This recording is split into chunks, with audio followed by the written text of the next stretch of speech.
Good. Welcome, everyone. Thank you so much for coming. We appreciate it. Happy spring. Happy allergies. My eyes are burning already, and I think everybody knows what we're talking about. The crocuses are up, trees are budding, so we are here. Adequate notice of this meeting of the Lawrence Township Council being held on Tuesday, March 21st, 2023 has been provided through the posting of the annual meeting schedule of the said council in accordance with Section 13 of the Open Public Meetings Act. Said notice was forwarded to Trentonian, the Times, and the Ledger on December 11th, 2022. Madam Clerk, may we have the inspiration and pledge? Oh, in fact, after the inspiration, can we have come up and start with Michael's son, the Pledge of Allegiance, if you don't mind? Start us off. Would you mind, Madam Clerk? I do not. Not like putting you on the spot. Guaranteeing this is the one and only meeting you'll ever attend. May we carry out our work at this meeting in a just, honorable, and sincere manner, always bearing in mind our duties and continuing to keep Lawrence a wonderful community in which to live.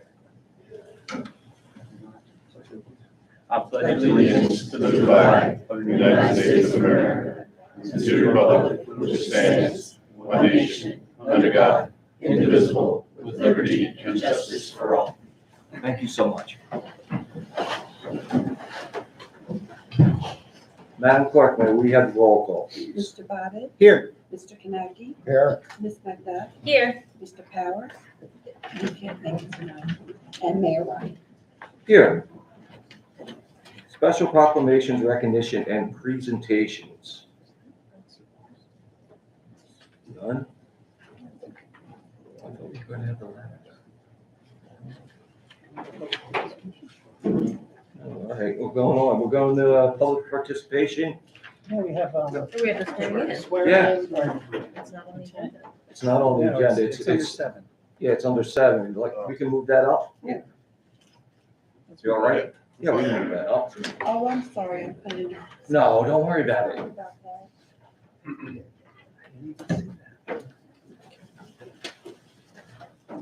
No worries.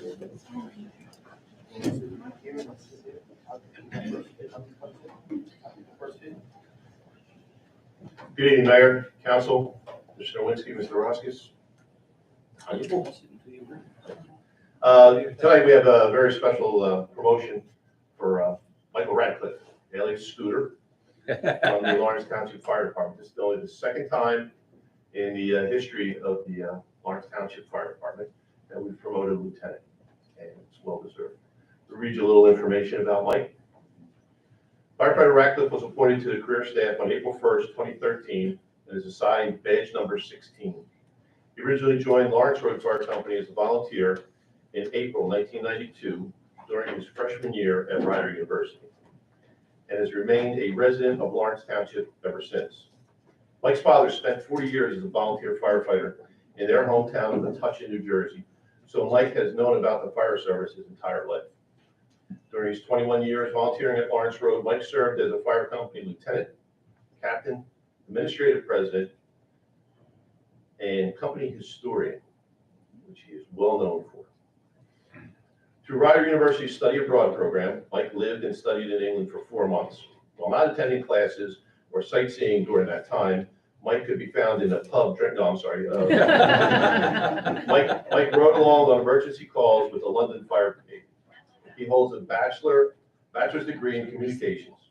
Prior to being hired as a career firefighter for Lawrence Township, Mike worked as a journalist for almost 20 years, starting out as a crime beat reporter for the Trent Times and concluding as the editor of the Lawrenceville Patch online news site. He's also the author of a book published in 2021 about the history of the Trenton Fire Department. Mike is 48 years old and has been married to his wife, Ann, since 2002. They have one son, James.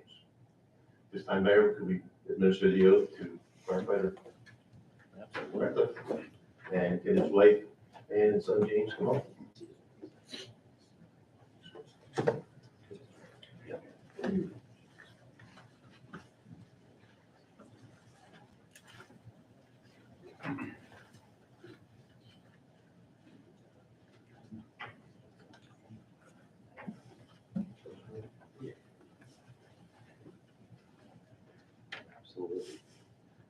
I state your name, I, Michael Radcliffe, do solemnly swear do solemnly swear that I will support the Constitution of the United States that I will support the Constitution of the United States and the Constitution of the State of New Jersey, and the Constitution of the State of New that I Jersey, will bear true faith and allegiance that I will bear true faith and allegiance to the same to the same and to the governments established and to the governments established in the United States in the United States and in this state, and in this state, under the authority of the people, under the authority of the people, and that I will faithfully, and that I will faithfully, impartially, impartially, justly justly perform all the duties perform all the duties of fire lieutenant of fire lieutenant according to the best of my abilities. according to the best of my ability. So help me God. So help me God. Lieutenant, congratulations.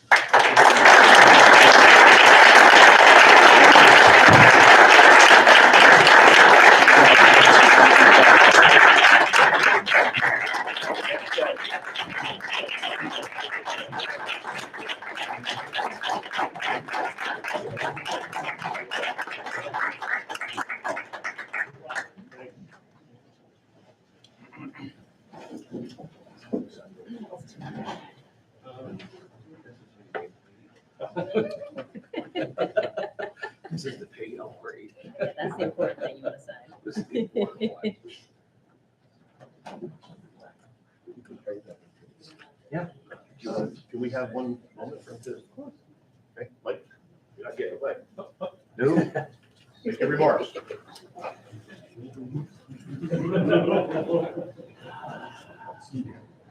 put them on the spot. I just would like to thank everybody for turning out. It's humbling to see all you here supporting me. I really appreciate it. As the chief said, you know, the fire service has been with me my entire life, and it's something that I treasure. Each day is enjoyable, exciting, different. It truly is, as all firefighters will tell you, the best job in the world. So I thank you, council, for your confidence. Manager, thank you. Thank you.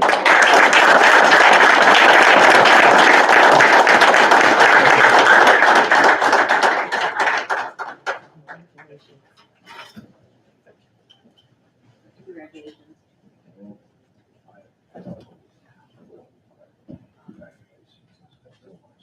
Appreciate all you do.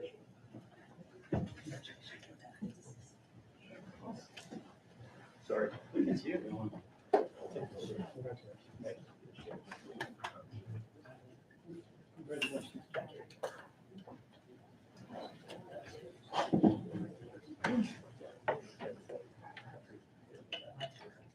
Thank you. Thank you. Thanks, Chief. Do we need to pause for them to get a picture of them up here?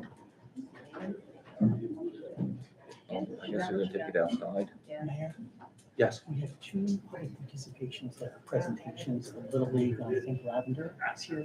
Are they here? Lavender, I know that was I up. think somebody's, Yeah, yeah, yeah. but Paul up here is here for the. Oh, okay. So if we can call them first and then have the regular public. Absolutely. We'll wait for everybody to leave. Chief, oh yeah, you got the door?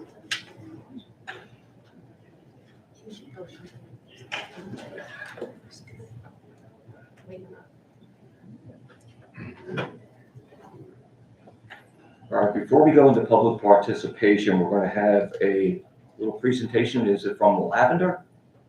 Oh, yes. Well, you didn't say it was Paul. No, we're gonna double team you. I'll stand up. Well, yeah, I didn't see that in the email. Hi, my name is Paul Larson. I chair the Township's Trails, Open Space and Stewardship Advisory Committee. And several meetings ago, I brought up some opportunities about acquisitions to our parklands.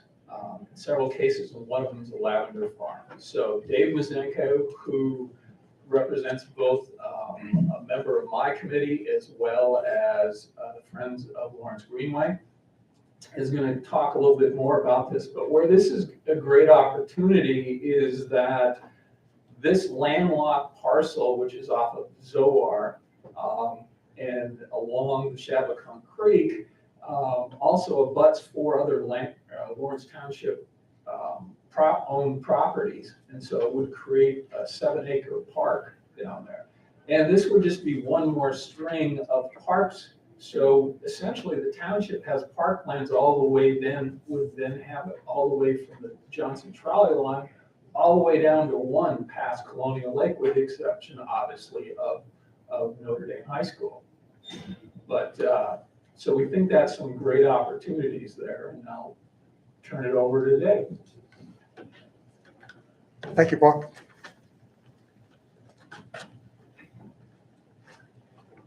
So the Lavender Farm, as Paul described it, is along the Shabacon, and it's a property that the Trails and Open Space Committee, but the predecessor committees, chiefly the Green Base Committee, have long looked at as a potential open space parcel.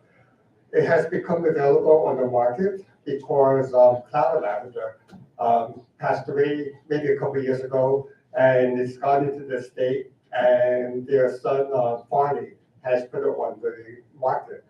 And so we started inquiring about it, and we arranged with Barney to walk the property back in the fall. And we found that it has a lot of potential. It's listed as vacant land right now. Some of it is tree, but most of it is, it was farmed, some livestock on there. Never grew lavender, as far as you know. Lavender is the name of the family.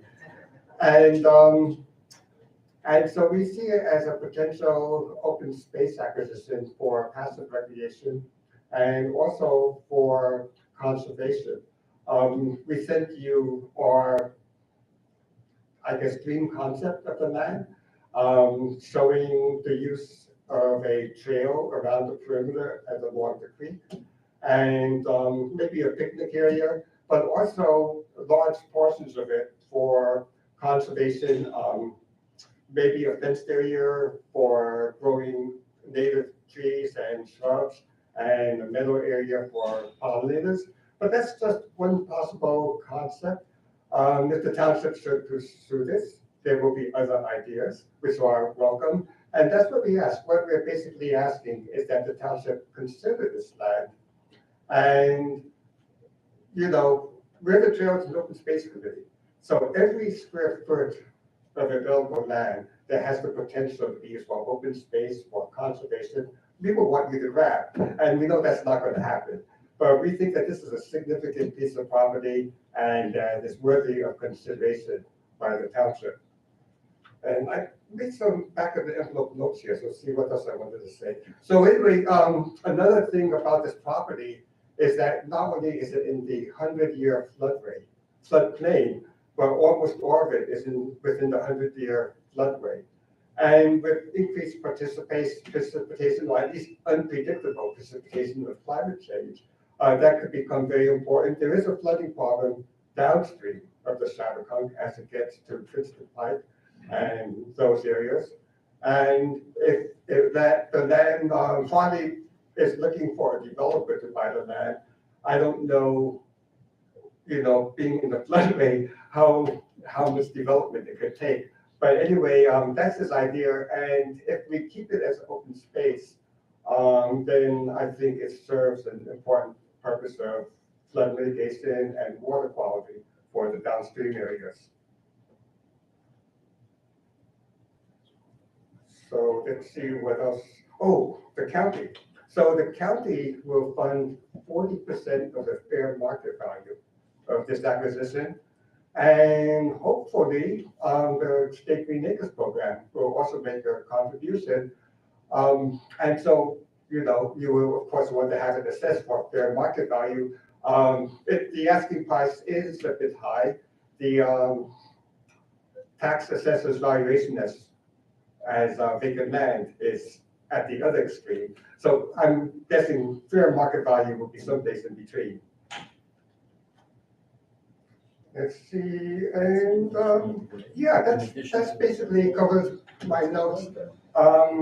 One thing I'll add as Paul alluded to, I'm also with the Friends of the Lawrence Greenway. And, the Trails and Open Space Committee reached out actually to the, Environmental Resources and Green Advisory Committee and got their support, but also several nonprofits, the Friends of Lawrence Greenway, as well as the Lawrence Township Environmental Education Foundation, which runs the Nature Center, the Anne Demery Nature Center, and thank you for the honor of naming it after her. Anne Demery, actually, I went to see her and told her about what was going on, and she was thrilled about this because it's something that she's long of that. So anyway, where was I going there? Okay, the sustainable Lawrence. So the three nonprofits, what we're doing is we want to find out some local input from the community about how they feel about acquiring this land and if they support it, how they'd like to see it used. So we're hosting a community conversation at the Lawrence Community Center on Eckers Crossing Road. And that's going to be on May 1st at 7 p.m. All of you are invited, as well as the audience here and any one with a Lawrence Township connection is welcome to come, and we'll go through a brief explanation, but mostly we want to hear from people about how they feel about this. And we'll of course provide that feedback, perhaps through the committee, but we'll definitely hear about that. And you don't have to remember May 1st if you remember lawrencegreenway.org. So on our website, lawrencegreenway.org, there's information about the public meeting and a flyer about it. And thank you for your attention. Mr. Mayor, if I could ask one question? Yes, sure. One of the things that I noticed on sort of aerial maps was that the farm site's strewn with a whole bunch of abandoned vehicles. And since you had mentioned that you had been on site, are there still a lot of abandoned vehicles on There site? are a lot, not so much abandoned though. He seems to be allowing different contractors and such to have equipment storage there. So you see, what do you call those trailers? You see various trailers and trucks and stuff like that. So there might be some abandoned. Actually, some of the trailers are in pretty bad shape, so they kind of look abandoned, but they're not quite abandoned. And like I said, I saw it just via online aerial Yeah. photos, so it's hard to tell whether they're in use or not. Actually, before we were looking at that, and we were thinking, I don't know, we don't know about this place. So, but when we arranged the walkthrough at Farley, we got a whole different impression from being on with that. Thank you. That's why I asked Mr. Norris, just because since he had mentioned he'd been on site, it would be nice to understand that. Thank you. You're welcome. Thank you, sir. Appreciate it. I love how you say that the county would pick Yeah, up 40%, which interests me quite a bit. Mr. Mayor? Yes, Could, I'm looking for guidance from you. Is there? me personally, or From the group, the council, on whether or not you would like me to kind of pursue investigating this acquisition? I'm for it. for it. Yeah, I would say take a look at it. Absolutely. Did you know there's two? There's a lavender farm, Mhm. and then there's a lavender farm. Say what? Oh, yeah, that's There's a right. lavender by, farm, Peterson's. and I was looking at that one up there. Oh, and I'm yeah, like, yeah, yeah. This is pretty nice. It's Yeah. actual lavender as like green programs. But listen, I've got my marching orders. I will Absolutely, check I into think- it. If you could send me whatever you sent as a attachment, Good. because I don't know if it came to us.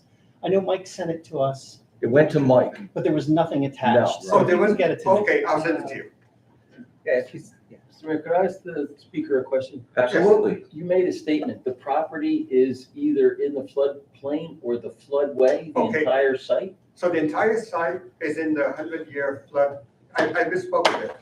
The entire site is in the 100-year floodplain, and almost all of it is within the 100-year floodway, which has additional restrictions about what can be done on the site. And DEP is modifying the regulations for future floods. The owner thinks this is a developable piece of property? He does, I don't think he's very aware of the environmental situation. No, somebody needs to explain that to him, Paul. No, go ahead. What's the listing price? Oh, well, I actually tried to reach him last week and I couldn't get a call back. As of November, he was asking 875,000. So I actually have some information on that. So, last I had talked to Farley, I believe it was 1.5 million was his asking. So that was, but that was before he sold the house lots. So when he initially put it on the market, there were 4 lots on which is the house that were adjacent to it. And that has been sold. I forgot the price, but that was sold. Okay. And then he had the 5.4 acres on the market for $1 million. And then as of November, he had gone down to 875,000. And I wanted to find out if he went down further, but I wasn't able to reach him.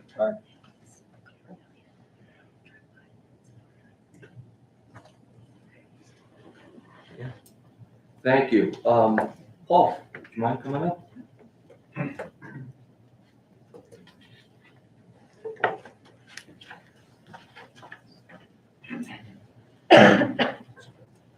So, Mr. Mayor, members of the council, Mr. Lewinsky, Mr. Roskus, thank you for inviting me here today. My name is Paul Alfieri. I've been a resident of Lawrence Township for 20 years now, and I'm here to talk to you a little about the Lawrence Township Junior Baseball Softball Association. So, it's baseball season. And you are the president of the. I am the president of Lawrence Little League. Right. And it's baseball season, and those allergies are getting started, and so are the kids at the park. And hopefully I can talk to you a little bit about all the great work we've been doing. So a lot of letters in that acronym, Lawrence Township Junior Baseball Softball Association. But what you need to know is back in the late 50s, the township established a nonprofit charity administered by a board. Mr. Petrosky is on that board as well as I am. And our job is to look after the softball, baseball, and t-ball programs for Lawrence Township residents. Our focus is on helping our players have a great experience. We want them to have fun, we want them to make memories, and most importantly, you see in our mission, it says trusted hometown field. And we think that that is a very important part of a child's youth sports and developmental experiences. They get the opportunity to have pride in their town, play with their friends, and learn and grow, learn and grow alongside their friends. So we call that play ball 08648. I've seen a lot of you out in the fields, you've thrown out pitches, you've been around, but we wrap that up. You have to have a hashtag these days and a TikTok and all that. That's how we communicate with our families. But play ball 08648 is the way that we wrap that together and help our families learn to play ball, love to play ball, and have pride in their town. So let me tell you a little bit about our mission and our goals. As I mentioned, we want everyone to get a chance to play. There's no tryouts. Anyone who signs up can play. They get to play with their friends. They get the value of youth sports, right? Learning teamwork and skills and how to overcome failure and how to try hard and how to succeed and how to, how to actually handle both winning and losing. We teach them the basic fundamentals of how to play the games of softball or baseball. We start when they're very young. And what's unique about us, what's unique about the town is that our borders, as the LTJBSA for our leagues, our township borders and our high school borders are all the same. That's unique, definitely in Mercer County and very unique in the state. And what that means is that we can take a child at 4 and play t-ball with us, and they can represent Lawrence Township all the way up until they graduate high school. And so we spent a lot of time over the past 3 years aligning ourselves with the high school and the middle school programs, working with the coaches, the athletic directors, become a partner so that we can help kids get outside, learn to love a game, and give them the basics so that when they do show up ready to play in high school wanting to try out, it's not zero, right? They've had a moment to be able to learn some of the basic skills and understand how to play with their friends and their teammates. So this is I know you were provided this presentation in advance. I'm not going to read all the words on the slide, but what I will say is under the LTJ-BSA umbrella are 3 distinct league charters. But what's unique about us is we all coordinate together. Again, the LTJBSA type organization is unique in the state of New Jersey in that we have a single board with all the volunteers looking after all 3 programs. So we have Lawrence Little League, which starts at t-ball at 4. They're out. It's free for all residents. They get out in Central Park 9:30 in the morning and they run around like a little swarm of bees chasing the ball, but it's a lot of fun. And we graduate Little League softball and baseball players at age 12. Babe Ruth League just takes over after that and pick up kids at age 13. move all the way to age 16. And then we actually offer competitive travel for kids that want to play a little bit more, especially this day and age. There are a lot of opportunities for children to play in other towns or in other big box organizations and spend a lot of money. We keep costs low, we raise a lot of money ourselves, and it makes it accessible so that any kid that wants to play and develop their skills a little bit more than just in a regular recreation program has the opportunity to do so. And that philosophy has grown us rapidly. As you can see, that big hole in the middle was COVID, and prior to COVID, our enrollment was declining. And during COVID, we took a time to reset. We brought in some new volunteers, some new leadership, and we really started, as I described, aligning ourselves more closely with the community, with the high school, with the middle school, and with a lot of the other community organizations. And I think during COVID, what happened was baseball was one of those few sports where you could be outside, and it's not a very close contact sport. So we were able to get a lot of residents outside summer of 2020, and that led into 2021 and 2022. This year, there's 367 players. We actually signed up a couple since I built these slides already. It's the highest we've been in almost 10 years in all of our programs. Our T-ball is completely filled. Again, it's free for residents. And one new thing we've done this year is our graduates from Little League, we started training as umpires. And so we sent them to a course in February, we trained them, and now they can come back, and we pay them as middle and high schoolers to come back and umpire our games, and that gives them an opportunity to stay connected to some of the younger kids who are their friends. Also, little kids like to learn from bigger kids and not just from moms and dads and volunteers, as I'm sure you know. And we're proud of this. We're the only league in Mercer County that's actually been growing. Youth sports, I'm sure as you know, just overall is on a decline in a lot of ways, very fragmented. And so as we look at other leagues in our county that we compete against, we're the only one that are seeing numbers and growing, and we're very proud of that. So how do we do this? We're 100% volunteer. Nobody gets paid. We raise money. We actually lose $80 per player. And the way that we make up that gap after having to pay for insurance and league fees and uniforms and all that is we fundraise. And so we go out into the community and we really connect with a lot of local businesses. You have been out at the fields, many of you, and you've seen a lot of local Purple Cow and Chick-fil-A came last year, and we get, Cooper, anybody who's in the community, Ginger Peach, they're out there and they're supporting, and it's a way for them to connect and promote their local business. And for us, it actually helps us fill that gap in the program. We get a lot of support from this township too. Kevin has been a great supporter of us, and he's actually got a pretty good arm in curveball. He's been working on it for this year. Nancy Bergen is fantastic. She's our partner here at the township, and she understands what we're trying to do, and we can really sit down with her and plan strategically. Public Works, they keep the fields up and running, and without them, we actually couldn't play at all. So there's great partnership with the township that actually allows us to be able to make the programs more accessible for the kids in the township. And then I would have to call out the Lawrence Township Public Schools Athletic Department. We approached them 3 years ago and said, how can we become a feeder system? How can we create more community? What are your coaches teaching, and how can we scale those drills down so that the kids can learn? And they've been a very good partner in working with us as well. And then we raise a lot of money on the side as a nonprofit. That's one of the advantages of us. We're 501(c), and so we really focused on making improvements at both Central and Village Park. We raised $15,000 last year to upgrade equipment and fences and things, and we're doing the same this year. And so we built a plan of what needs to get done, and we try to sustain it ourselves, so that we can keep costs low. We're involved in the community. Many of you know all of this. I'm sure you saw this slide, but the other way that we've tried to become ingrained, and the reason why our enrollment is growing, is because we've really tried to connect. Our 3-point plan is we try to be a destination.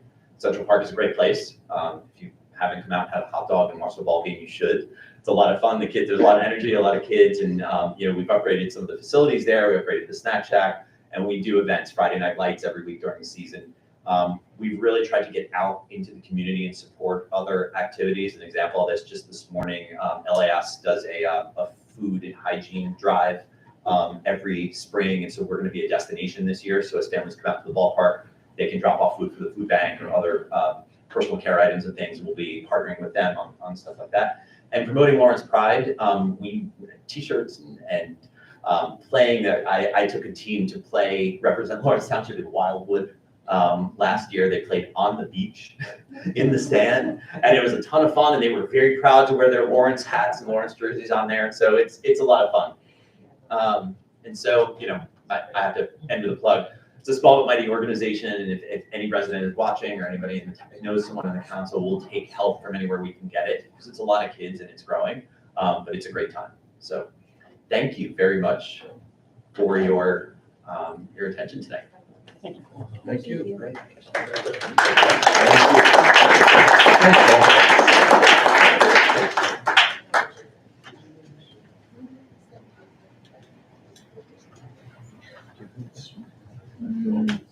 Yeah.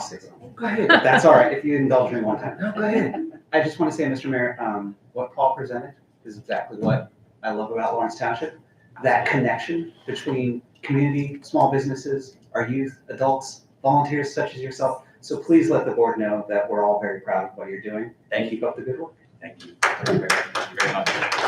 And they do deliver your snacks to the, not only did You're I, 100% right. I did, yes, I did throw out, I had the privilege, but I went back for another game and they will deliver your food like cart where you're sitting. Yeah. So you can order it. Come on. I just want to see, I wasn't even planning this, but I have to let them know. State your name. Say your name and your address. Steve Howell, Villanova Drive. So all three of my daughters played softball for over 7 years with the Little League. My Lila, who's 18 now, still umpires, making good money. PayPal's her friend. Also, it's like the perfect thing because she's such a rules follower. I had the privilege that I'm one of the people that volunteered, and very minorly. I never managed a team, but I helped coach for 7 years. For people to understand, it's a really well-run organization, and everything in Lawrence is centered on being a good team, being a good member of the community. I hate to say this, but there's other towns in the county that it's all about winning. And you should be proud, everybody should be proud of this group because they really, really stress about having fun, learning how to be a good teammate, learning how to be a good citizen. They really do. And all three of my girls, 18 to 15-year-olds now, have benefited highly from the 7 years. So I didn't plan on saying, but I just wanted to say attaboy to that and to let you guys know, my daughters, all three of them, are very proof positive of the positive impact that Lawrence Little League had on them with softball. The other thing, being a dad of 4 girls, is they treat the softball the same as baseball. That is extremely rare everywhere. The girls are never meant to feel like their sport is a second-class citizen. That's really, really important. It's more important to me because I'm a dad of 4 girls, but it is important in our society. They always feel like they have it too. And if you've never gone out to opening day, I still go, which is kind of a little sad because I don't have any kids playing anymore, but opening day is a blast. It's a blast to see it. It's a blast to see the kids of all these ages marching in the little parade and saying the Pledge of Allegiance and hearing the national anthem and then seeing it. So thank you for the presentation. And I just wanted you guys to know my kids are proof positive of why it's such a positive group. Thanks. Thank you so much.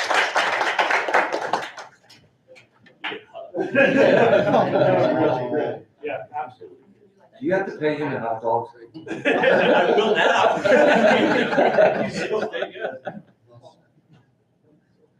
April 15th. is okay. Good. I think just to repeat what we just heard, so that way everybody at home can hear us, since we have the mics up here. April 15th, opening day. April 15th is opening day. Thank you.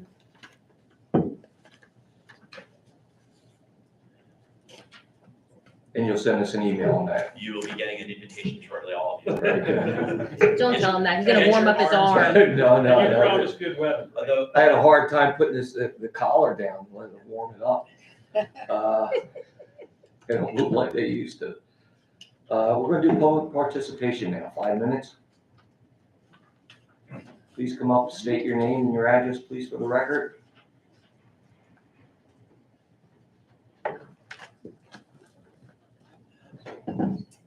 Eric Blitty, 843 Bunkerhill Avenue, Lawrence Township, New Jersey. And I will say, I did do Lawrence Little League and T-ball from, I think it was 1992 until I was 12, so I don't know the math there, but I did it. I had a great time. I wasn't very good, but I had a great time and I learned a lot, so that goes to show you, you don't have to be great or anything like that. But, no, I had great memories of that. Good evening, council members. Just a few small housekeeping comments for tonight's meeting, if you'll indulge me, which I know you all always do. First, with regards to the ongoing situation at Trenton Block and Hardscape, is there any update on efforts to ensure that the business is in compliance with all township codes, ordinances, and the like? I know the current DEP investigation hasn't wrapped up yet, but that's not germane to the persistent code violations that residents like myself have helped bring to light over the past year. And then secondly, when I attended a planning board meeting last night, a zoning board meeting last week, I noticed that unlike township council meetings, there's no requirement to sign in. This puzzled me enough to come up here and ask, is there a written set of policies and procedures governing signing into the municipal building? Outside of business hours, why do council meetings necessitate a sign-in sheet and other boards and commissions do not? It appears, at least to me, to be a bit inconsistent. And furthermore, not to be too nitpicky, but in the interest of safety, the sign-in desk appears to pose probably a fire hazard, obstructing a critical means of egress out of the building in the event of an emergency. And then lastly, I spent Saturday afternoon with about 35 or so community leaders. There was much discussion about many of the things that affect our township, both on a national and local scale. One of the issues that came up was the desire for more engagement from the township's government in the form of neighborhood or issue-centric community meetings. As the weather warms, I think there's an excellent opportunity to be proactive and engaging in this matter. There's a strong appetite for engagement and conversation in this town, and I think there's a responsibility for local governments to reach out and see where the gaps lie, both in receiving and distributing information to and from the residents. We've seen the issue of community engagement arise in council meetings time and again, and perhaps this is the clarion call that it's time to put these ideas into practice. So thank you. I welcome any questions, comments, or observations you might have on what I just said. Thank you, Mr. Politi. As far as Trenton Block, I think we are waiting. I think we're waiting to see where the DEP wraps up their investigation before we do anything on that. I believe, am I correct, Mr. Nowinski? Yeah, we're not going to discuss enforcement actions on a business within our community. We're not doing that. So you are accurate, though, in what you're saying. Okay, thank you. And as far as the reception area, it is not a fire hazard. We had Jack Oakley and our fire marshal consider it before it was installed. It's temporary. It can be moved easily. It's not a fire hazard. okay. Anybody else? Oh, I was just going to say, Mr. Mayor, I appreciate your comments about getting out in the community. I've been out the last few weekends at various Yeah, I events. saw you. And so, Yes. And so I would say just keep looking at, I'd be more than happy to go out and anything that you ask, I'll probably be there. So Thank you very much, Councilman. Appreciate it. Mr. Mayor, if you don't mind, I just want to say thank you to Mr. Politi and say that I share your sentiments in getting out in the community and talking to the public. There seems to be an appetite for some type of coffee with council or us taking the meetings on, the show on the road, for lack of a better term, just because folks sometimes have some trouble getting out here, 6:30 on Tuesdays. So I understand that there are those sentiments in the community, and I would be open to that if the rest of council would consider that as well. I will bring my French press. Thank you, everybody. Well, one of the things that we have to be careful of is anytime there's a quorum, we have Correct. a public meeting notice requirement. So to the have extent to you do want it to too. travel as a big group, we have an issue. To the extent you can travel as twosomes, that would probably be better. Yeah, but my understanding is if, as long as we give adequate notice for the Open Public Meetings Act, we could have meetings in places other than this building, correct? I thought you were talking about something more informal. No. I'm not sure what No, kind no, of no. meeting this Formal, for was. whatever it's worth. I did being formal. Yes. More I- formal, I- sort of. Yeah. I will clarify All my right, well, comments that is what, we have to just be careful we get those Yes. notices. No, I will clarify my comments that members of the public have asked for both informal things such as coffee with council people, or maybe two of us go sit in a local coffee shop or something and Right. support local businesses. And then also I've had multiple requests from members of the public for formal council meetings to go on the road, maybe in the summertime, something like that, to engage with the public. like on Saturday or something, elderly, kids, everything like that. Thank you. Thank you so much. Anyone else for public participation? Please come up, state your name and your address, please.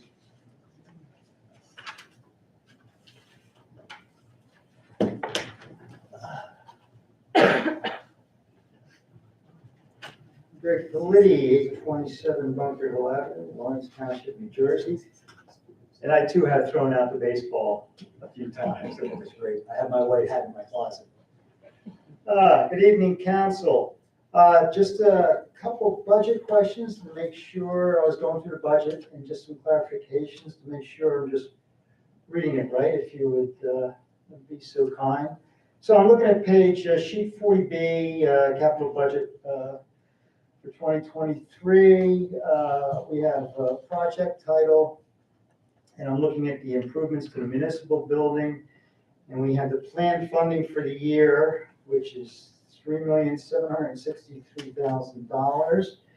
And then we have to be funded in future years, $625,000.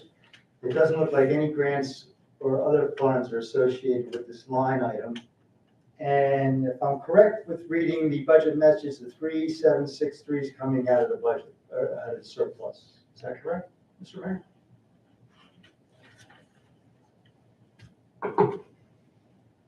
Mr. Politi, I'm not quite sure on that. I will have to check on. So we don't know all the 300. I thought there was a $3 million item in the budget that said that for the capital improvement projects, it was all coming out. Okay. Mayor, if you want me to jump in, just let me know. No, anytime, go ahead. Yes? Yes, go ahead. The question is about the 3 million. The $3,763,000. I was just wondering if that was all So that's surplus or if it's all, if all the capital projects. It's a move from the surplus to the capital improvement fund. Okay, that's what I thought. Thank you very much. So I'm on. Which has to be dealt with in the budget, which is not, doesn't result in a cost to the taxpayers. It does increase the overall municipal budget. Right, but it does come from the surplus. We're not bonding for it, so to speak. Oh, no, we're not. That's what I'm trying, I guess, what I'm trying to say. So on sheet 40A, for that same line item, we have the narrative for the capital improvement program. We have the title, which is improvements to municipal building, $3,763. That's the total amount. We have a list of projects, but we don't have a breakdown by project and amounts. So I got the information off of the internet and tried to match these projects up just to get an idea about the $3,763,000. So I just want to make sure, because I'm using Mr. Whitehead's PowerPoint to try to match these projects up. So if you would just bear with me, and if I'm wrong on something, just let me know. Otherwise, I'll just tack through the list for this particular line item. We got paint and carpet for the police court building, that's $55,000. We have Lawrence neighborhood gym flooring, which is $100,000. We have town hall employee break room renovations, which is $25,000. We have the nurse patient room remodel, that's $25,000. Police booking room, DUI room improvements, that's $30,000. Police break room improvements, I didn't see that on Mr. Whitehead's sheet. Do we have a ballpark, or what, or is that included with the other police stuff?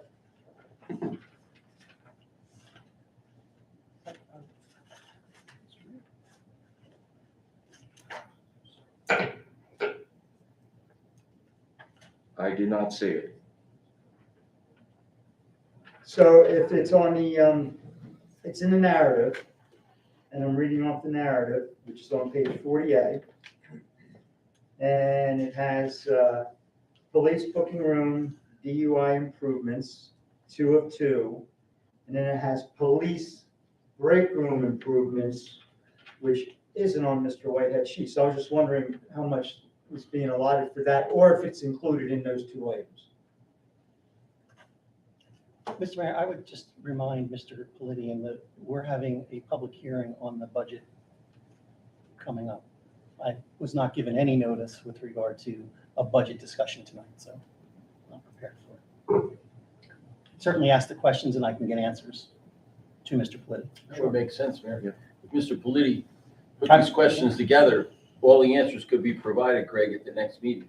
Well, we can watch the tape, and then you can provide them at next meeting. That'd be appreciated.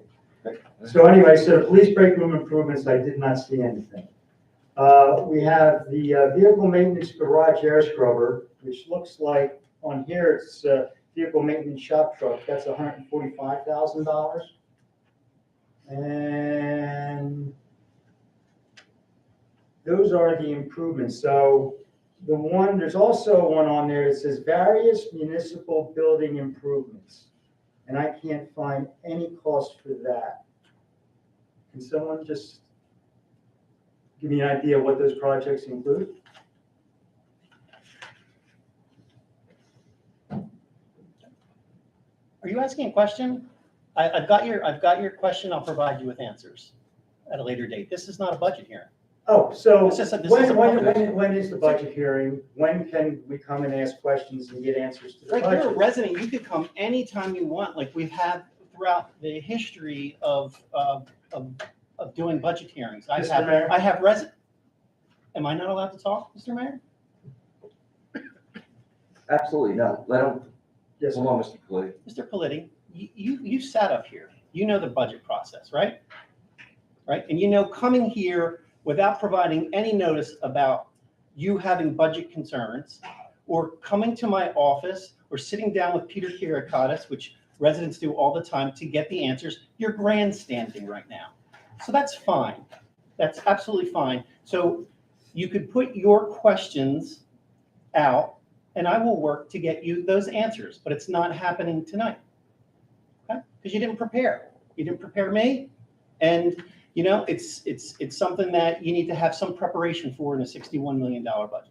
Mr. Mayor, I appreciate when you wanted to go line by line item down the other night, and council didn't take you up on your offer. So I was under the impression that there was going to be no hearing because you asked a question and you got a resounding no. So I decided to come up on myself, try to find out why there seems to be a $3 million gap in that budget. And I thought this was the proper time, Mr. Mayor. So thank you Well, very much. you are entitled to your 5 minutes. Any other questions? Thank you. Do we have any other questions? Yeah? Please come up, state your name and your address for the record.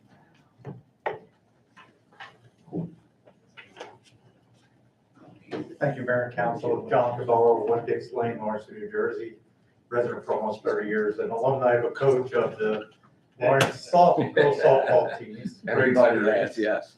I recognize, Mr. Mayor, this is not a formal process for the budget hearing, but I do want to address one aspect of it as the council goes through your process.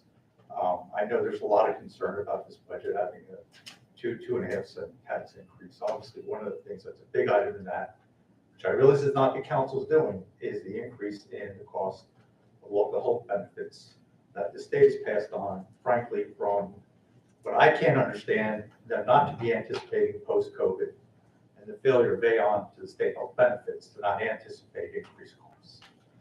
In reaction to that, articles about it, towns and school districts all across this town are realizing state health benefits program, the pool system is not working to the advantage of towns.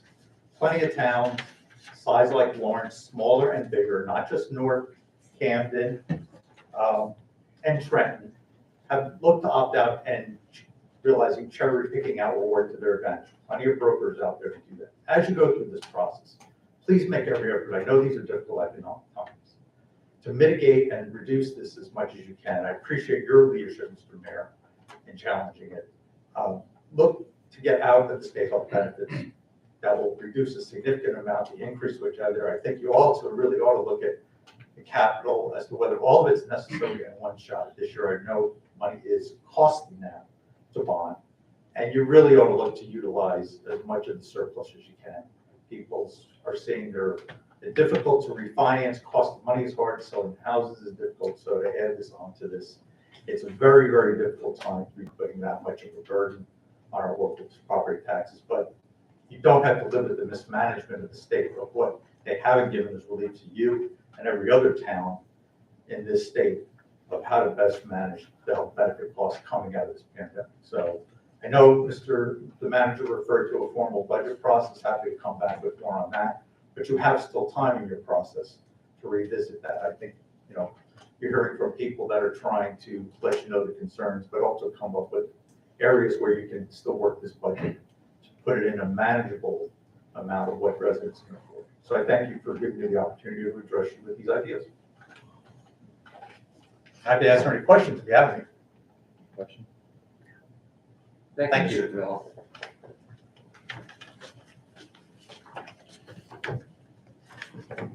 Mr. Mayor, I do want to address one comment that was just made. Every year, we have some residents that want to use more surplus than we replenish. It's constant. It's not a lot of residents. It's just residents that see our surplus and they think we should just keep using more of it.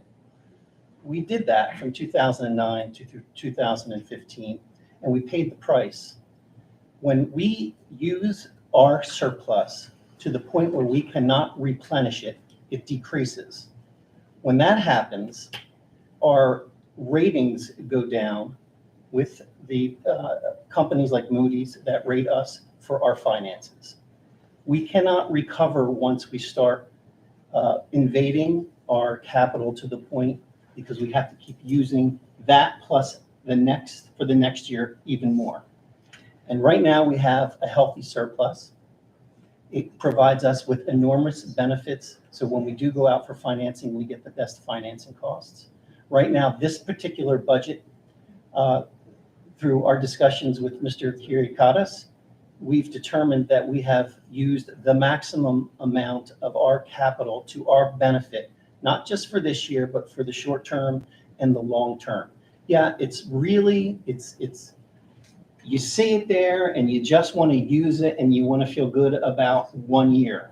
But it's bigger than that. We have a fiduciary obligation to this community, not just for this year, but for 3 years, 5 years, and 10 years. We have not too long ago, within the past 10 years, we can see what could happen when our finances go south. And I'm just not going to deliver a budget like that. And we've discussed this, the governing body and I've had multiple discussions with Mr. Bobbitt about the budget, Mr. Powers about the budget, Mr. Kanaki. They've come to my office to better understand it. And we've had these conversations about our use of surplus and how it would damage us in the short term and the long term if we use more than what we're using right now. I would absolutely every single year like to deliver a 0% increase. Is that the right thing to do? It's absolutely not the right thing to do. It's our obligation to make difficult decisions and to ensure stability. May I step in here, because I know that you are talking about the budget.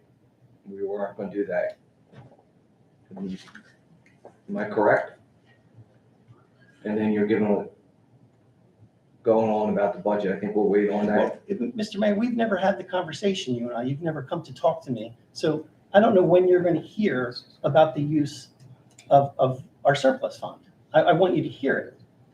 Well, And so I was just taking advantage now because I think you need to hear that. It's not just, we can say 0%, everybody. Look at us. Look how great we are this year. I wasn't It's calling not for an answer. 0%. It's not an answer. I was not Or calling one for and a half. 0%.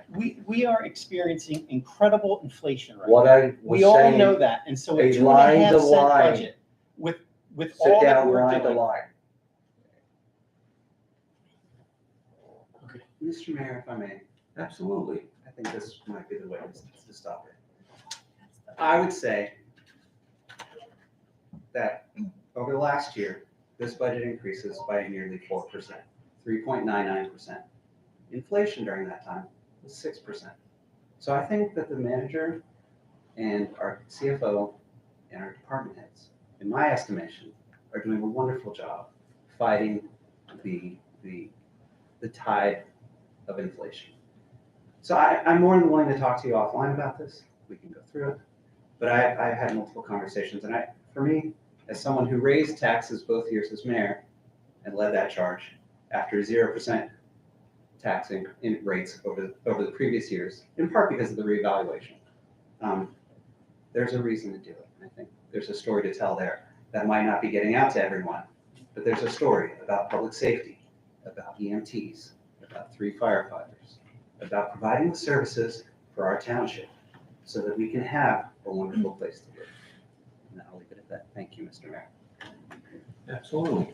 Mr. Mayor, if I may? Yes. I just want to say that since this budget's been introduced, I believe even in our last council meeting, we had a resident come up and ask a question about the budget. I've had residents approach me, as everyone knows, I live, work, and play in Lawrence, so I'm pretty accessible. Folks have approached me even in Lidl to say that they have questions about or Lidl, however you want to pronounce it, about the budget.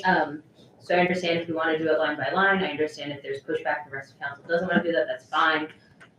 I think we can move on at this point. I just want to clarify, because based on Mr. Cavello and Mr. Politi Senior's some comments that were made, I just want to clarify. This could be to the manager, I think, because he's the one who responded to Mr. Politi Senior. When we say that there's going to be a budget meeting, we're talking about the council, the next council session where we're going to actually vote on adopting the budget, correct? We're not talking like a separate. Okay, I just want to just for everyone's for clarification, because I think there was confusion. Thank you. Hold on. Councilman? If I may, Mr. Mayor. Another committee that we were both on, we approved them with a 2.5% increase. Out of 6 members on that board, I was the only board member that objected to that increase. I said, keep it at 2%. They came back at the year-end report when we got it from, and it is 2.5% increase. On what board's that? I'm not quite sure. Elsa, That was 1.6%. let me look at it.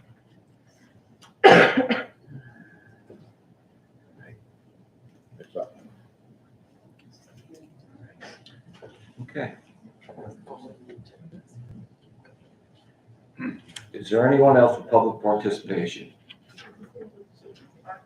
Please come Can I up. just ask a question from here, do I?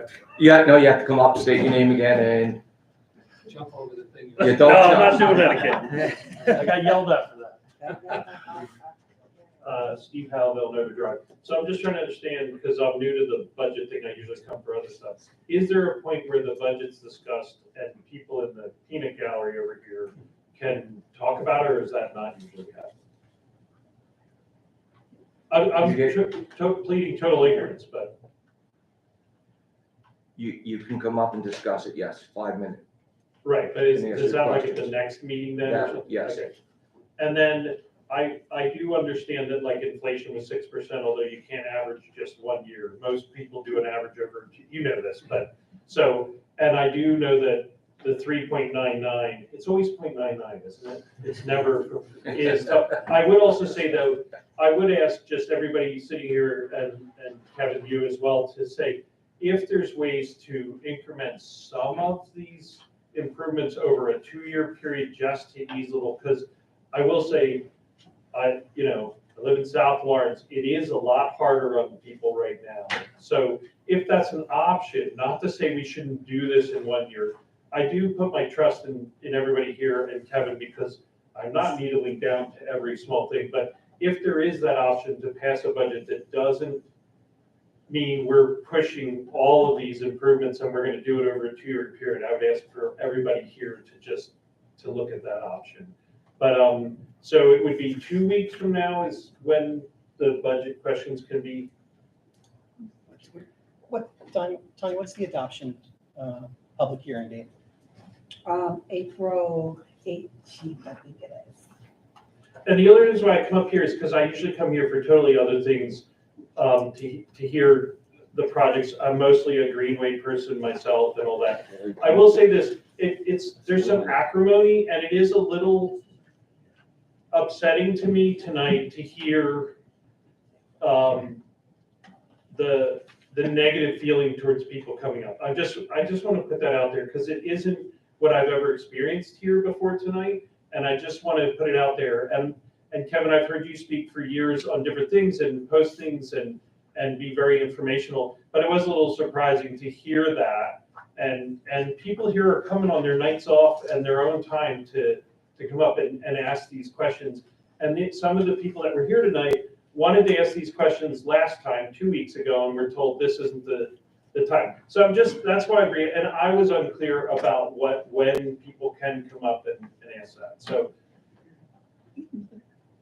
the one thing I just wanted to tell you is that we are available, and I think you had a brief conversation with. I did, it was awesome. And he said to you, come in anytime. It doesn't have to be right here and right now. And the reason, there's so much more that you don't see behind the scenes and I apologize that if I, it was upsetting. Please, no, I wasn't asking you for an There's a lot apology. going on. Yeah. Right, because I try to treat everybody with respect. I don't get it back all the time. And sometimes I get too emotional. So I apologize to you and everybody else in here. Thanks for that. I wasn't looking for that. But to have a productive meeting, it's really good to get information and questions in advance. And we could have gone through all of those things to have a productive meeting. And they know that. And people know, the people that are asking the questions, they know that. And so this is the exchange that they wanted. And that's unfortunate. But I will work to get the answers that were the questions that were posed, and I apologize to you and everybody else. I wasn't looking for an apology. I just want to say, because I'm the guy that comes 3 times every other year, right? But I just want to say, it's always been very positive to listen. It took me a little back sitting there hearing it, and people in the peanut gallery here tonight felt that a little too. And so, but anyway, thanks for the info. Mr. Mayor, could I just make a statement? I've been here a long time. The town has a history of being available when it comes to budget items. You make an appointment, come in, you can talk to Peter, you can talk to Kevin, you could talk to Rich when Rich was here. So there's a process. You ask your questions and you will get answers. If we tried to tackle that at a public meeting, we could be here until 3:00 in the morning if everybody had questions about different line items. So the point I'm trying to make is it's a lot more open than it seems right now. Kevin and Peter are available to answer questions just like Rich and Peter were, just like Bill Gould was. It's your budget. It's a public budget. So if you have a question, ask it tonight. And when the budget's adopted, those questions can be answered. If you have a question, you don't raise it tonight, contact Kevin, contact Peter, and they'll get you the answer. Mr. Mayor, if I just want to clarify for everyone out there and for newcomers as well, that even if something is not answered tonight, whether it's budget related or not budget related, this is the time when council is available to you. You're welcome to come up and ask us questions. Budget, not budget, if we can get you the answer, tonight, we're going to get you the answer tonight. If we can't, we're going to follow up with you. But just so you know, there will be times when we announce and say, we're having a specific public hearing for this matter, and we'll let you know. Otherwise, we represent you. Come up, talk to us, ask questions, make comments. You do have 5 minutes. Okay.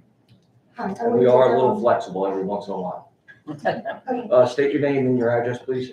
Patricia Hendricks Farmer, 123 Drift Avenue.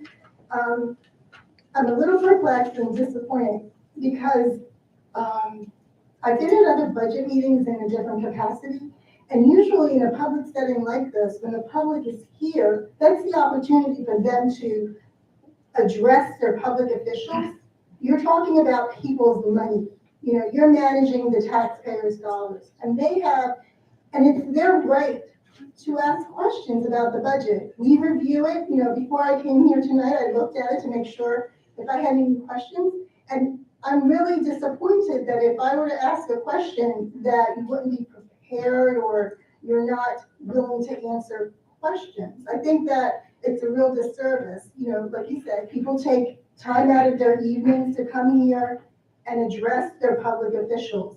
If we have to be here till 1 o'clock in the morning because we have questions, we should be able to be here till midnight if we have questions. You're here to serve the public, and you're dealing with people's money. I think that, I'm disappointed. I mean, I've never seen this type of engagement, but that's all I'm saying. Thank you. Mr. Mayor, if I may. Thank you, Ms. Ms. Hendricks? Yeah. Did you know that we have, public hearings from the department chairs, heads, at the I would beginning of say the? that was in the beginning, yeah. Okay, I just want to make sure you knew that. Thanks. Do you have a question about the budget tonight? I'm fine with it, actually. You know, I reviewed it. I didn't have a question, but it was just the process that I'm seeing here tonight. I was like, just really surprised. I think you could get an answer to any budget question you want here in the building. It's Just not like it's a just not secret. at 6:30. Well, Mr. Mayor. I think Yeah. we, Mr. Mayor, this before, wasn't-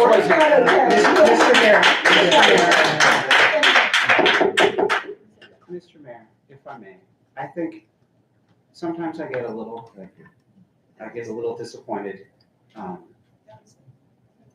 I'll just leave it at that. I'm a little disappointed tonight. Thank you.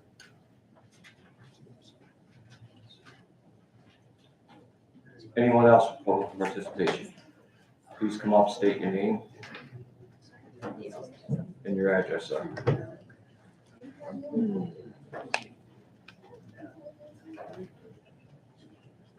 Jim Cleek, 70 Star Lane since 1983. Before I could comment on what really came to me, I kind of echo some of the feelings. I go back to all the way to when Bill Gould was manager, and I remember that what Kevin's talking about when they took surplus out of year after year after year. He talked about it last night. I didn't remember how close to insolvency or how many layoffs there were, but I know it got. I know what he's talking about, that the importance of not depleting the surplus, and I guess they thought about whether things could be done over a 2-year plan. But I don't have enough knowledge about the budget. I'm interested to know when the hearing is, and I'm glad to know that. And I guess what you're saying, I got a feeling of what the town manager's saying about this issue is that in the public hearing, people aren't going to be able to get the detail that they'd like to get either, and that the manager's saying that they're open to individual meetings if they have details. And a lot of this, I can't tiptoe around this, the animosity between some of the people in the public and the manager, and between, I'm sorry to say, it seems to me between the mayor and the manager is upsetting, and I don't know who's, I have no dog in the fight. I don't understand it. I don't know who's, so I'm not going to attempt to, but I think it would be, if people didn't come from the public with an agenda to try and trap the manager, that would be kind of, even people where I agree with, I think that would be more useful. And while I kind of agree with what the mayor's saying in a lot of meetings, and I feel like he's ganged up on, I also kind of agree with the town manager that he might accept his invitation to talk to him directly about his concerns.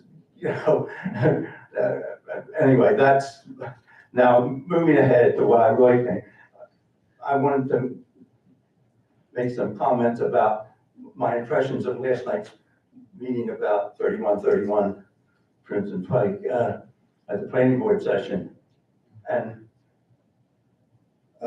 whether and if so, how to designate the 3131 building for youth development seemed to be a major decision. I wonder how well known the details are to the general public. It seems clear, at least my impression was, that all council members except the mayor have already decided to follow Manager Nowinski's recommendation. It seemed to me that both sides made good arguments, and that none of the choices facing the township are very good. I don't know what's behind the clear, I already said, I don't know what's behind the clear animosity between some public members and Mr. Nureski and some council members. But I don't understand any of this, and just wish we could get more good insight without the personal digs. The planner explained her reasons for also making this recommendation. It's certainly obvious that the vacancy rate has been high for several years, pro-COVID, and tax assessments have therefore substantially declined.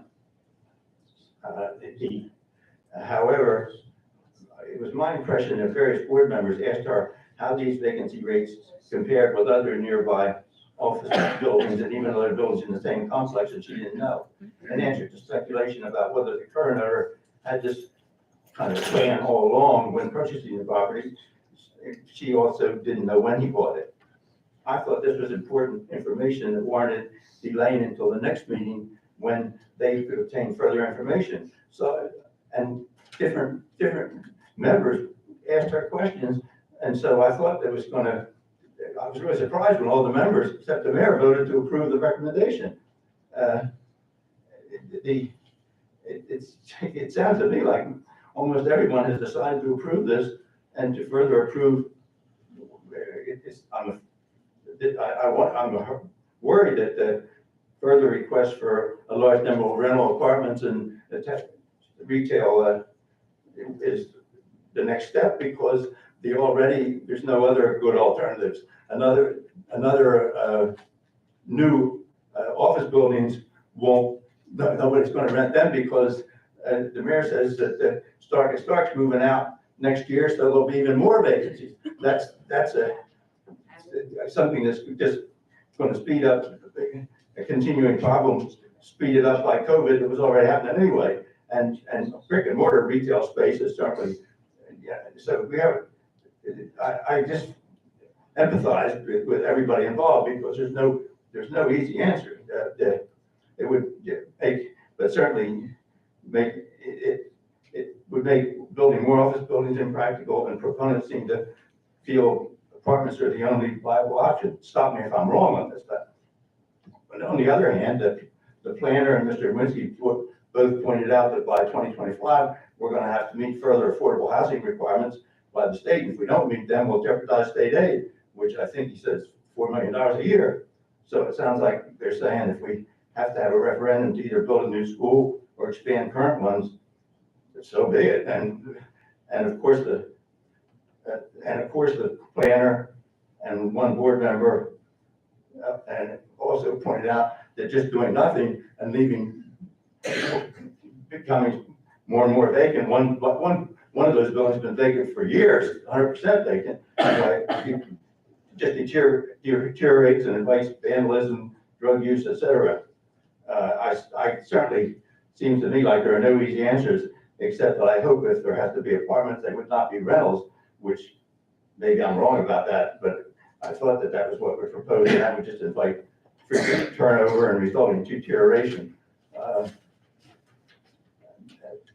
I just don't understand the rush. Such a major decision deserves a detailed public hearing and a detailed proposal by the developer, so the public and the planning board can see what they're agreeing to. From the way it sounded last night, this may not matter, because I fear that minds are made up, but the public certainly deserves to know what our representatives are agreeing to. Sorry to take up so long-winded. Thank you. Thank you so much. It was good seeing you like 3 days in a row, I think. Thank you, sir. Is there anyone else with public participation? Seeing none or hearing none, we're going to close public participation, please. Can I get a motion for 8A, please, adoption of minutes? Mr. Mayor, before we jump to 8A, I'd just like to ask if we do need a closed session this evening. All right, I will take off H9. Mr. Mayor, I'd like to make a motion to remove H9. 18, H9. There's nothing there. That's Okay, so, necessary. okay. Yeah. Then we can move on, don't need to revise anything.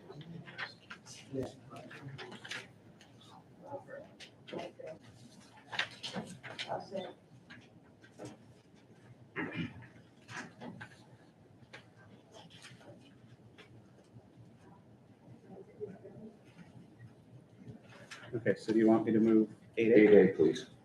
Thank Mr. you. Mayor, I'd like to make a motion to move 8A, closed session, December 6, 2022. Second. Mr. Bobbitt, Yes. Mr. Kanaki, Yes. Ms. McDuff, Yes. Mr. Powers. I'm sorry, here, and Mayor Ryan. Yes. Can I get a motion for 9A, please? Mr. Mayor, I'd like to move 9A, awarding, authorizing, rejecting bids, number 116, authorizing, awarding bid number 2303 for lawn services. Second.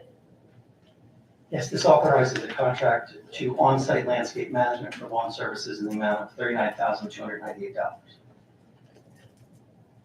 Is there any public participation for this?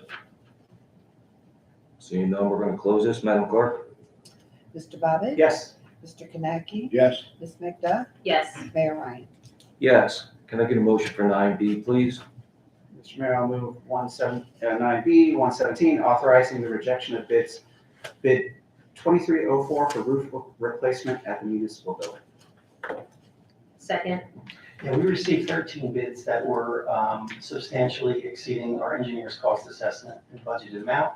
So we're seeking the rejection of these bids. Is there any public participation on this? Seeing none or hearing none, we're going to close it, please. Mr. Bobbitt? Yes. Mr. Kanaki? Yes. Ms. McDuff? Yes. Mayor Ryan. Yes. Can I get a motion for 10A, please? Mr. Mayor, I'd like to introduce 10A, ordinance number 2444-23, an ordinance amending Chapter 3 of the Lawrence Township Administrative Code entitled Alcoholic Beverages, Hotel Motel Exception. Second. Yeah, this is for the addition of a hotel motel license for Newcastle Lodging Partners. Madam Clerk? Mr. Bobbitt? Yes. Mr. Kanaki? Yes. Ms. McDuff? Yes. Mayor Ryan. Yes.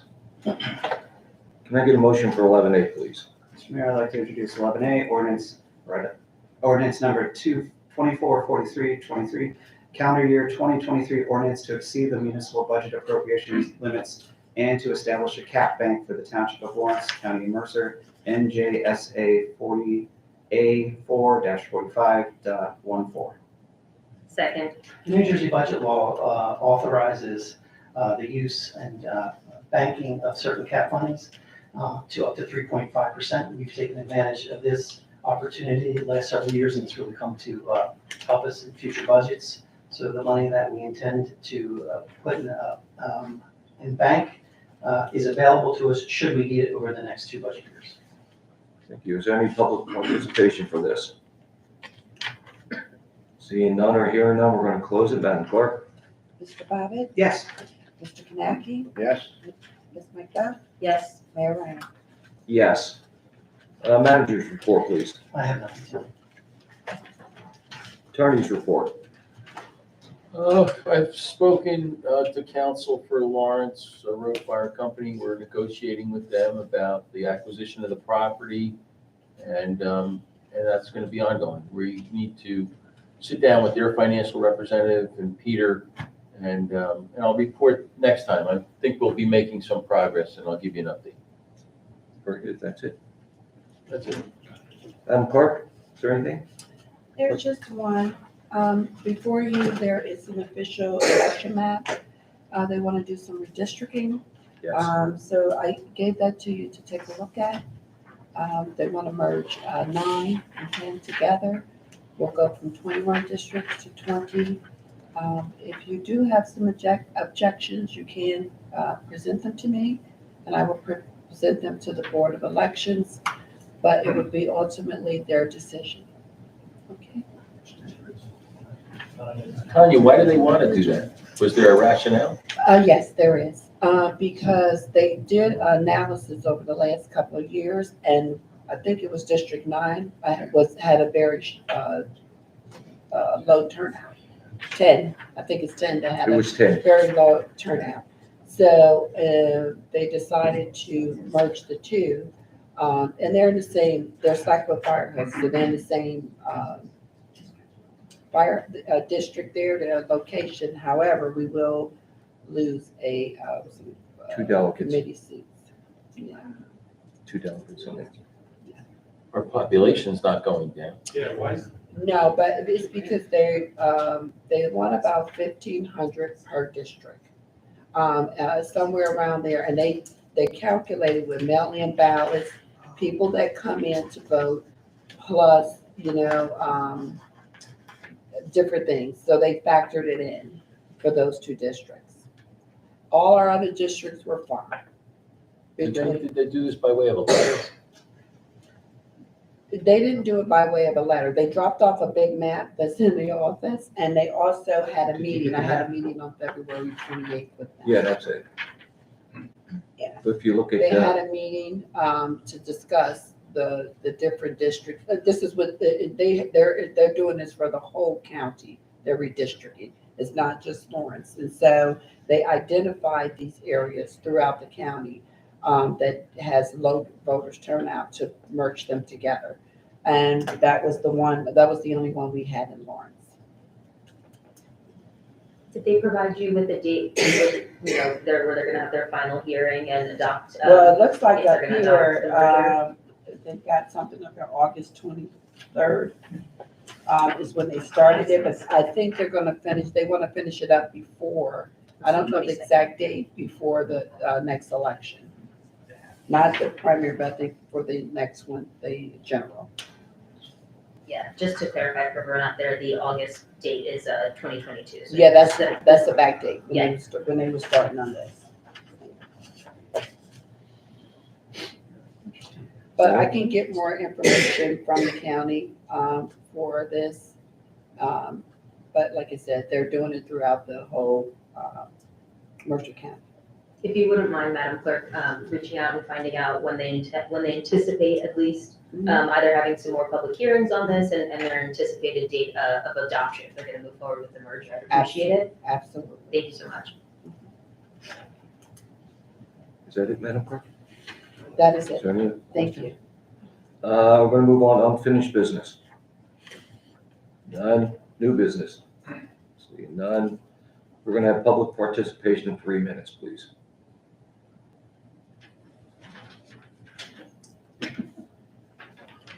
Please come up, state your name and your I will address make again. this quick.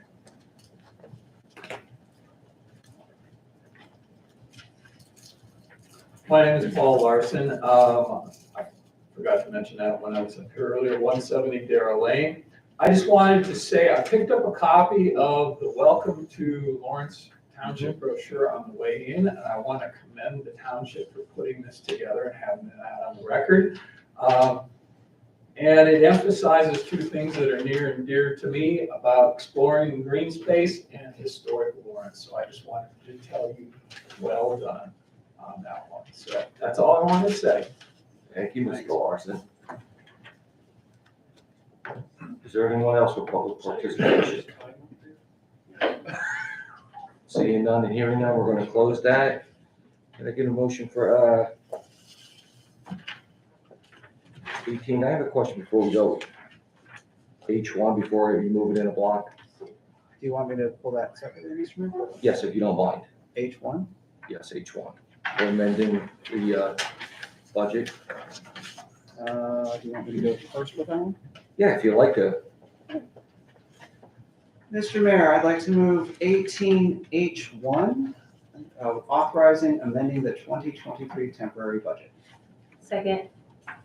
I just have a question on, with amending it it's for the health group.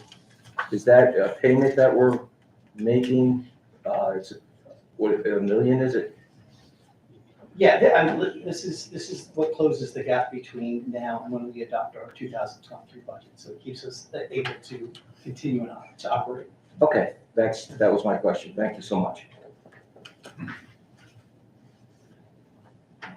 Can I get a motion for 18? I guess, Madam Clerk, I apologize. Okay, no problem.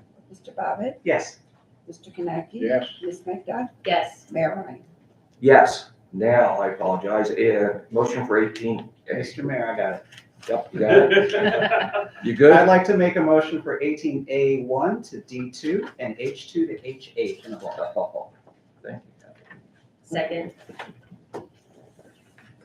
Mr. Bobbit, Yes. Mr. Kanaki, Yes. Ms. McDuff, yes. Mayor Lyon. Yes. Do we have any council initiatives or liaison reports up here? Mr. Mayor, my committees are all doing great work. Thanks. Thank you so much. Good. Good. Written communications? None? We're not doing executive sessions. Can I get a motion to adjourn? Easter egg hunt, Oh, April 1st, you know what I also is. 10 a.m. Central Park. Just over there. Easter egg. Also, Paul was up here. I think his opening day is April 18th. That's our budget. April 15th. 15th it is? Okay, good. April 15th is opening day. 15th. That's my handwriting. On there. And then April 1st is the Easter egg. Easter egg hunt with the chief, and they do a wonderful job on that. Pretty cool. Motion to adjourn, please. So moved. I want to thank everyone for coming out tonight. Appreciate your input. Please be careful going home.